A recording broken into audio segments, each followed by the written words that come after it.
So mga igsoon diha sa ato ang inadlaw-adlaw nga pagkinabuhi, ana gayud ato ang pagplano no? Sa tibok adlaw kung usay gusto nato nga maabot no? O kung doon na may mga dagkong kalihukan, ana asad ang pagpagandam. So diha sa ato pagbasa karon no? Isugod si Jesus sa iyahang pag-andam sa iyahang mga tinun-an para sa umaabot nga pagpaglutos o eventually ang iya usab nga pagsaka balik sa langit, balik sa amahan. So makaigsunan ang mga tinun-an, sila makahimamat og daghang mga pagsulay, mga kalisdanan ug sila gidasi nga magpabilin diha sa pagtuo ug kang Hesus. Gisulti ni Jesus ngadto kanila ang tanan aron dili sila mahikalitan sa pag-abot sa maong sitwasyon o sa maong adlaw. Pero ang Espiritu Santo maghimo kanilang lig-on diha sa pag-atubang nila sa mga kadagkuan.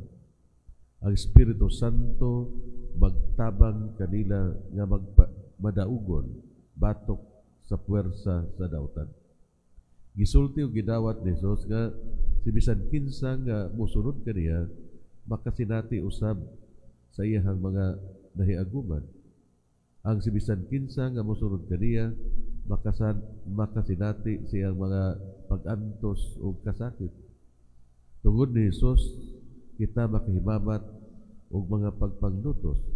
Ug tungod sa iyang mga pagtulunan, kita makasinati og mga pagsaway ug mga pagbiay-biay.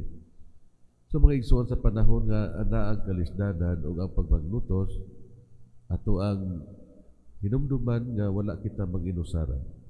Ang Espiritu Santo magagiya kanato ug maghatag og credible nga mga pagsaksi ug katuhuan nga mga testimonya. Ang Espiritu Santo magtabang kanato sa pagbarog para kang Hesus. Mangutana kita karon sa atong kagalingon. Giunsa man nako pagsinati sa Espiritu nga naglig-on kanako diha sa akong pagpangalagad ug diha sa akong misyon. May nagpalihog para sa katalibadong pulab.